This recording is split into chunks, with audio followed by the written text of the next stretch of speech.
What's up everybody, I'm Chris. We're here in the Real Board Loft and I'm going to tell you about the V4 surfboard from Tomo. Wait a minute, this kind of looks like a normal surfboard. It can't be a Tomo, it's got a pointy nose. No, it is a Tomo. It's still incredibly efficient, it's still incredibly high tech. We're going to tell you all about it. So when we look at the other boards in the Tomo line, we've got the Vanguard. That's your really high performance, almost like your trick surfboard. For head high and under waves. We've got your Nano. That board's got a lot of range and it's still going to shine when the waves get bigger.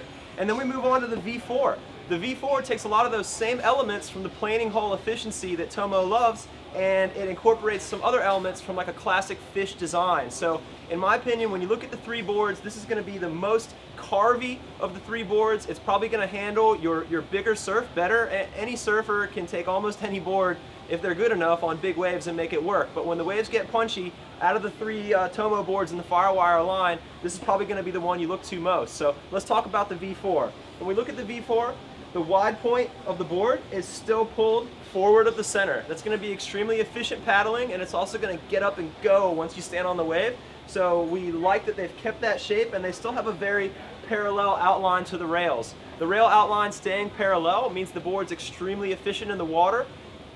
Simple way to say that, you're going to go really fast. When we look at the bottom of the board, we start to see some of the features that help you control all this speed and power that you're going to get. So let's move here to the back of the board. We're going to start here. Check out these tunnels.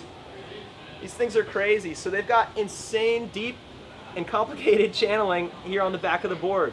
All that's going to do is almost act like another set of fins. It's going to give you grip as the water flows through these channels and exits out the board. You've got a ton of speed because this board's a really efficient hull. Now we need to control it, so we added some channels in there. Really stoked on how they did that design.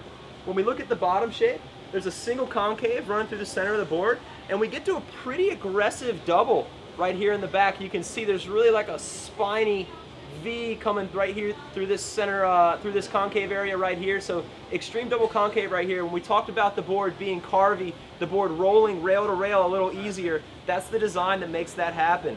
When we also see in the back the hard angles on the tail, we've got a really crisp, clean exit of the water flow off the tail. They did not round these corners as much as they could.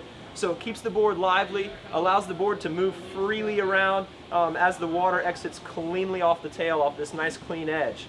5-fin option on the fin setup, and they use FCS2. Awesome. We hate having to always find a fin key. We don't need a tool with this fin system. No matter what you use, whether it's quad or thruster, you want to use a big fin in this board because it's got a nice wide tail block, so you want to control all that speed. The board's available in the Firewire FST construction. You can find out more about the V4 or any of the boards in the Tomo Firewire line by visiting realwatersports.com.